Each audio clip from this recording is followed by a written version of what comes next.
Big Boss Malayalam season 7 51 ദിവസം നടന്ന പ്രധാനപ്പെട്ട സംഭവ ബഹുലമായ കാര്യങ്ങൾ എന്തൊക്കെയാണെന്നാണ് നമ്മളിപ്പോൾ ഇവിടെ നോക്കുന്നത്. എപ്പിസോഡ് കാണാത്തവർക്കും എപ്പിസോഡ് കണ്ടവർക്കും വേണ്ടിയുള്ള ഒരു പ്രത്യേക റിവ്യൂ തന്നെയാണ് ഇന്നത്തെ നമ്മുടെ ഈ എപ്പിസോഡ്. ഇന്ന് 8ാമത്തെ ആഴ്ചയിലെ ആദ്യത്തെ ദിവസമാണെന്ന് നിങ്ങൾക്ക് എല്ലാവർക്കും അറിയാം. അതിൻ്റെ ഫലമായിട്ട് ആദ്യം നോമിനേഷൻ ഉണ്ടാകുന്നു. ആ നോമിനേഷനിൽ ഏകദേശം 11 പേരോളം നോമിനേറ്റ് ചെയ്യപ്പെടുന്നു. ഏറ്റവും കൂടുതൽ വോട്ട് നേടി 5 വോട്ടുകൾ നേടി നമ്മുടെ ജിഷിനും, അതുപോലെ 4 വോട്ടുകൾ വീതം നേടി നമ്മുടെ അനീഷ്, ജിസേൽ, ഷാനവാസ്, ബിന്നി, അങ്ങനെ ഏകദേശം എല്ലാ ആളുകളും നോമിനേറ്റ് ചെയ്യപ്പെടുകയാണ്. അതുകൂടാതെ നമ്മുടെ നൂറയ്ക്ക് കഴിഞ്ഞ ടാസ്കിൽ കിരീട യുദ്ധം ടാസ്ക് വഴി ലഭിച്ച പ്രത്യേക പവർ ഉപയോഗിച്ച് നൂറ നമ്മുടെ അക്ബറിനെ ഡയറക്റ്റായിട്ട് നോമിനേറ്റ് ചെയ്യുകയാണ്. അങ്ങനെ ആകെ മൊത്തം 11 പേരാണ് നമ്മുടെ ഈ ആഴ്ചയിൽ നോമിനേഷൻ ലിസ്റ്റിലുള്ളത്. അതിൻ്റെ അകത്ത് ആര്യനുണ്ട്, നമ്മുടെ സാബുമാനുണ്ട്, അങ്ങനെ ഒരുപാട് പേരുണ്ട്. ക്യാപ്റ്റനായിട്ടുള്ള ഒനിയൽ സാബുവും അതുപോലെ നൂറയും അനുമോളും ഒക്കെ ഒഴിച്ച് ബാക്കി ഏകദേശമുള്ള ആളുകളെല്ലാവരും ഇത്തവണത്തെ എവിക്ഷൻ ലിസ്റ്റിലുണ്ട് എന്നുള്ളതാണ് ആ നോമിനേഷൻ്റെ പ്രത്യേകത. ഏകദേശം ഒരു 15 മിനിറ്റോളം നീണ്ടു നിന്ന നോമിനേഷൻ പ്രക്രിയയ്ക്ക് ഒടുവിൽ കുറച്ച് പേര് കൺഫെഷൻ റൂമിലും അതുപോലെ തന്നെ കുറച്ച് പേര് അവിടെ ഓപ്പൺ ആയിട്ട് വന്നിരുന്ന് കാര്യങ്ങളെല്ലാം പറഞ്ഞ് അവതരിപ്പിക്കുന്നത് നമ്മൾ കണ്ടതാണ്. അതിനുശേഷം എപ്പിസോഡ് നടന്ന പ്രധാനപ്പെട്ട മറ്റൊരു കാര്യം എന്ന് പറഞ്ഞാൽ, മിറാഷ് എന്ന് പറയുന്ന സിനിമയുടെ പ്രൊമോഷനുമായി ബന്ധപ്പെട്ട് സംവിധായകൻ ജിത്തു ജോസഫും അതുപോലെ തന്നെ അതിൽ അഭിനയിച്ച നടന്മാരായിട്ടുള്ള ആസിഫ് അലി, അപർണ ബാലമുരളി, അർജുൻ നമുക്ക് എല്ലാവർക്കും അറിയാം. കഴിഞ്ഞ Bigg Boss Malayalam season 6 runner up ആയിട്ടുള്ള ഒരു വ്യക്തിയാണ് അർജുൻ. ഇവരെല്ലാവരും കൂടി ആ സിനിമ പ്രൊമോട്ട് ചെയ്യാൻ വേണ്ടി അതിൻ്റെ അകത്തേക്ക് കയറുന്നുണ്ട്. അതിന് മുമ്പായിട്ട് അവിടെയുള്ള മത്സരാർത്ഥികൾക്ക് എല്ലാവർക്കും വേണ്ടി ഈ പറയുന്ന സിനിമയുടെ ഒരു ട്രെയിലർ കാണിച്ചു കൊടുക്കുന്നുണ്ട്. ആ ട്രെയിലർ കാണിച്ചു കൊടുത്തതിന് ശേഷം ആ ട്രെയിലർ കണ്ടതിന് ശേഷം എന്താണ് ആ സിനിമയുടെ കഥ എന്ന് പ്രഡിക്റ്റ് ചെയ്യാൻ വേണ്ടി 2 ടീമായി തിരിച്ചുന്നുണ്ട്. അവർ ആ കഥ പറയുന്നുണ്ട്, അത് സംവിധായകൻ കേൾക്കുന്നുണ്ട്. അങ്ങനെയൊക്കെ സിനിമയുടെ പ്രൊമോഷനുമായിട്ട് ബന്ധപ്പെട്ട് പോയ ഒരു തണുപ്പൻ എപ്പിസോഡ് തന്നെയായിരുന്നു ഇന്നത്തെ കുറച്ച് സമയം. ആദ്യത്തെ അരമണിക്കൂർ മൊത്തത്തിലൊരു തണുപ്പൻ എപ്പിസോഡായിരുന്നു. അതിനുശേഷം അവിടെ ഒരു ചെറിയ ബഹളം നടക്കുകയാണ്. ഈ ബഹളം ആരൊക്കെ തമ്മിലാണ്? വെസൽ ടീം ക്യാപ്റ്റനായ അനീഷും അനീഷിൻ്റെ ടീമിലെ മറ്റ് അംഗങ്ങളായിട്ടുള്ള ജിഷിനും നമ്മുടെ ആദിലയും തമ്മിലാണ് ഈ ഒരു തർക്കം നടക്കുന്നത്. അതിൻ്റെ കാര്യം മറ്റൊന്നുമല്ല, ഇന്ന് രാവിലെയാണ് ഈ ടീം ഹാൻഡ് ഓവർ ചെയ്തത്. അപ്പോൾ ഉച്ചയ്ക്ക് ശേഷമുള്ള ജോലി മാത്രമേ താൻ ചെയ്യൂ എന്ന് പറഞ്ഞ് ജിഷിനും ആദിലയും ഭയങ്കരമായി പ്രശ്നം ഉണ്ടാക്കുകയാണ്. എന്നാൽ നമ്മുടെ ജിസയിലും അനീഷും കുഴപ്പമില്ല, എപ്പോൾ വേണോ ചെയ്യാമെന്നുള്ള നിലപാടെടുക്കുന്നു. അങ്ങനെ ഇവർ രണ്ടുപേരും തമ്മിൽ വലിയ രീതിയിലുള്ള ബഹളം ഉണ്ടാവുകയാണ്. അപ്പോൾ നമ്മുടെ അക്ബറൊക്കെ ഇടപെടുന്നുണ്ട്. അക്ബർ ഇടപെട്ട് ജിഷിൻ്റെ ഭാഗത്താണ് തെറ്റെന്ന് പറയുന്നുണ്ട്. ഇതിനിടയിലെല്ലാം നമ്മുടെ ഈ ആദില ഓവറായിട്ട് അനീഷിനായിട്ട് പ്രൊവോക്ക് ചെയ്യുകയാണ്. ഒരു കാര്യമില്ലാതെ നമ്മൾ തമ്മിൽ ഭയങ്കര മനപ്പെടുത്തുവാണ്, അല്ലേ ചേട്ടാ, ഐ ലവ് യു ചേട്ടാ എന്നൊക്കെ പറഞ്ഞ് ഭയങ്കരമായിട്ട് ഇറിറ്റേറ്റ് ചെയ്യുന്ന തരത്തിൽ അനീഷിനായിട്ട് ദ്രോഹിക്കുകയാണ്. ഒരു കാര്യമില്ലാതെ അനീഷ് രാവിലെ ആദിലയെ നോമിനേറ്റ് ചെയ്തതിൻ്റെ പ്രതികാരം തീർക്കാൻ വേണ്ടി ആദില അനീഷിനായിട്ട് ഭയങ്കരമായിട്ട് ദ്രോഹിക്കുന്ന അല്ലെങ്കിൽ ഒരു പ്രൊവോക്ക് ചെയ്യുന്ന സംഗതി കൂടി നമ്മൾ ആ എപ്പിസോഡിൽ കാണുകയാണ്. അതിനുശേഷമാണ് ആ എപ്പിസോഡിലെ ഏറ്റവും പ്രധാനപ്പെട്ട ഭാഗം വരുന്നത്.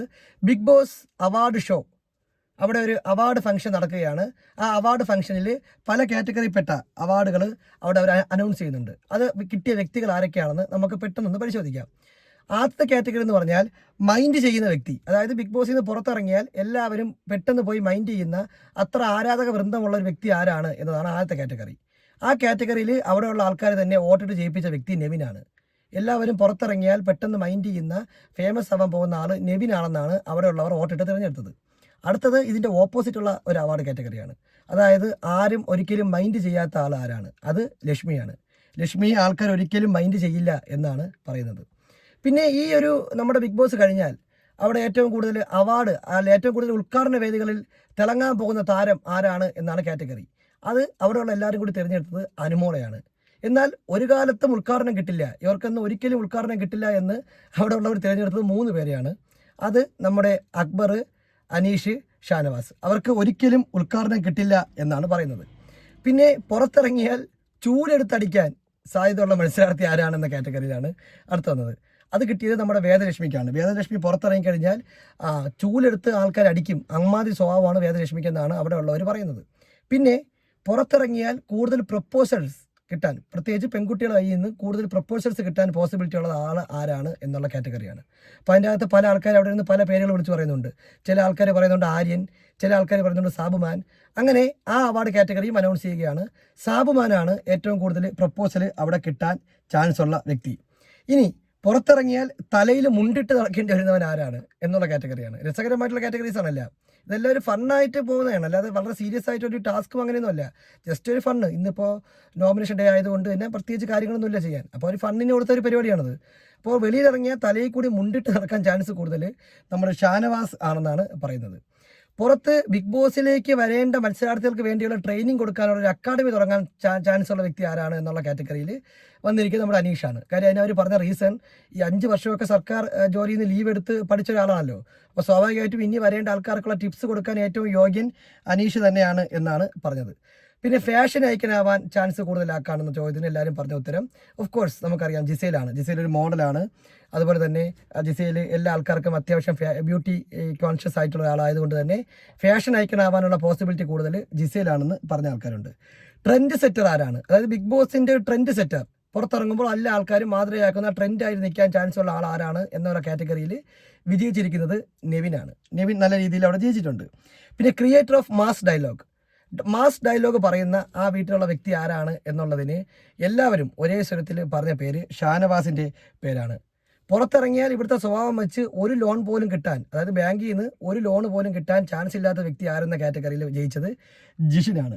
പിന്നെ പുറത്തിറങ്ങിയാൽ കിഡ്നാപ്പ് ചെയ്യപ്പെടാനുള്ള, അതായത് ബലാത്സംഗം അല്ലെങ്കിൽ കിഡ്നാപ്പൊക്കെ ചെയ്യപ്പെടാൻ ചാൻസ് ഉള്ള വ്യക്തി ആരെന്ന് ചോദിച്ചപ്പോൾ അനുമോൾ എന്ന് പറഞ്ഞു. ഇവിടുന്ന് പ്രധാന വാതിൽ വഴി പുറത്തിറങ്ങുമ്പോൾ ആരാധക വൃന്ദത്താൽ ചുറ്റപ്പെടാൻ ചാൻസ് ഉള്ള വ്യക്തി ആരെന്ന കാറ്റഗറിയിൽ വന്നത് നമ്മുടെ അനീഷാണ്. ഇവിടെ നിന്നല്ല ഒരു സ്ഥലത്തും ഒരു അവാർഡും കിട്ടാൻ യോഗ്യതയില്ലാത്ത ആളായിരുന്ന കാറ്റഗറി ഉണ്ടായിരുന്നു. അതിൻ്റെ അത് ജയിച്ചത് ആദിലയാണ്. അപ്പോൾ ഇത്തരത്തിൽ പ്രധാനപ്പെട്ട ഒരുപാട് അവാർഡ് കാറ്റഗറികളും അതിൽ ജയിച്ച ആൾക്കാരെയും നമ്മൾ ഇന്നത്തെ എപ്പിസോഡിൽ സെലക്ട് ചെയ്തത് കണ്ടു. അതിനുശേഷമാണ് ഈ എപ്പിസോഡിലെ പ്രധാനപ്പെട്ട കാര്യം നടക്കുന്നത്. അതോടുകൂടി എപ്പിസോഡ് കഴിയുകയാണ്.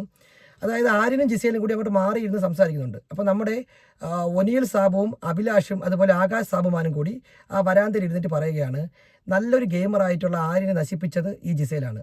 അവരെ വിചാരം പുറത്തവർ ഭയങ്കര ലവ് ട്രാക്കേഴ്സാണ്, ഒരു കപ്പിൾസാണ്, ഒരു കോംബോ പിടിക്കുന്നതാണെന്ന് പറയുന്നുണ്ട്. ഇത്രയും നല്ലൊരു ഗെയിമറായ ആര്യനെ കൊണ്ട് അവൾ പാത്രം കഴിച്ചു, ടോയ്ലറ്റ് കഴിച്ചു, അവൾ ഡ്രസ്സ് കഴിച്ചു. അവൾക്കിതൊക്കെ ചെയ്യാൻ മടിയാണ്. അപ്പോൾ അതെല്ലാം ചെയ്യാൻ മടിയായതുകൊണ്ട് ഇതെല്ലാം അവൻ ചെയ്യും. ഇങ്ങനെ നല്ല ഗെയിമറായിട്ടുള്ള ആര്യൻ സ്വന്തം വ്യക്തിത്വം കളഞ്ഞ് ഇവളെ പുറകെ നടക്കുന്നത് കൊണ്ട് ഈ ആഴ്ച അവനാണ് പുറത്ത് പോകാനുള്ളത് എന്ന് അഭിലാഷും സാബുമാനും അതുപോലെ ഒനിയൽ സാബുവൊക്കെ അവിടെ ഇരുന്ന് സംസാരിക്കുകയാണ്. അപ്പോൾ ഇതിനിടയിൽ ക്ലോസ് ഷോട്ടായിട്ട് ഈ അപ്പുറത്ത് നമ്മുടെ ജിസേലിൻ്റെ മടിയിൽ തലവെച്ച് ആരും കിടക്കുന്നത് നമുക്കിങ്ങനെ കാണാൻ പറ്റും. അത്തരത്തിലുള്ള ഒരു സംഗതിയോട് കൂടിയാണ് നമ്മുടെ എപ്പിസോഡ് അവസാനിക്കുന്നത്. ഇത്തരത്തിൽ ബിഗ് ബോസ് മലയാളം സീസൺ 7 ബന്ധപ്പെട്ട എല്ലാ എപ്പിസോഡുകളും നമ്മളിങ്ങനെ റിവ്യൂ ചെയ്യുന്നതാണ്. എപ്പിസോഡ് കാണാൻ സാധിക്കാത്തവർക്കും എപ്പിസോഡ് കണ്ടവർക്ക് വേണ്ടിയുള്ള ഒരു വിശകലനവും നമുക്ക് ഇതിലൂടെ സാധിക്കാൻ പറ്റും. പിന്നെ ഈ ഒരു എപ്പിസോഡ് കഴിയുന്നതിന് മുമ്പുള്ള ഒരു ചെറിയൊരു കാര്യം കൂടെ പറയാം. നമ്മുടെ അനീഷ് രാത്രി, അത് ഇനിയിപ്പോൾ ലൈവിലൊക്കെ വരാൻ പോകുന്നേ ഉള്ളൂ, അനീഷ് രാത്രി കിടന്നുറങ്ങുന്ന സമയത്ത് അനീഷിൻ്റെയും അക്ബറിൻ്റെയൊക്കെ ദേഹത്ത് നമ്മുടെ ആദില ഓരോ സ്റ്റിക്കറൊക്കെ എടുത്ത് ഒട്ടിക്കുകയാണ്. ആദില, അനുമോള്, നൂറ ഇവരൊക്കെ രാത്രി ഉറങ്ങുന്ന ഒരാളുടെ ദേഹത്തേക്ക് സ്റ്റിക്കറെല്ലാം എടുത്ത് ഒട്ടിക്കുന്ന ഒരു സംഗതി കൂടി നമ്മൾ കണ്ടു. അനാവശ്യമായിട്ട് രാത്രി ഏകദേശം 1-1.5 മണിയായി. 1.5 മണിക്ക് മര്യാദയ്ക്ക് കിടന്ന് ഉറങ്ങുന്ന ആൾക്കാരെ ബുദ്ധിമുട്ടിക്കുക, അവരെ ഇറിറ്റേറ്റ് ചെയ്യിക്കുക, എന്താണ് ഈ ആദിലേക്ക് പറ്റിയതെന്ന് ഒരു പിടിയും കിട്ടുന്നില്ല. ആകെ മൊത്തത്തിൽ ഒരു വല്ലാതെ ഒരു റിലേ പോയി കിടക്കുന്ന ഒരു അവസ്ഥയാണ്. ഈ ആഴ്ച പുറത്ത് പോകുമ്പോൾ ശരിയാവുമായിരിക്കും. എന്തായാലും അങ്ങനെ അനീഷ് ഉറങ്ങി കിടന്നപ്പോൾ ഈ പറഞ്ഞ പോലെ ആദില സ്റ്റിക്കർ എടുത്ത് ഒട്ടിക്കുന്നു. അനീഷ് അതൊന്നും അറിയാതെ കിടന്നുറങ്ങുന്നുണ്ട്. അക്ബർ എണീച്ച് എന്തോ പറയുന്നതായിട്ട് നമുക്ക് കാണാൻ പറ്റും. ഇതോടുകൂടിയാണ് എപ്പിസോഡ് പൂർണ്ണമായിട്ട് അവസാനിക്കുന്നത്. ബിഗ് ബോസുമായി ബന്ധപ്പെട്ട കൂടുതൽ അപ്ഡേറ്റുകൾക്കും എപ്പിസോഡ് വിശേഷങ്ങൾക്കും വേണ്ടി നമ്മുടെ ചാനൽ സബ്സ്ക്രൈബ് ചെയ്യുക.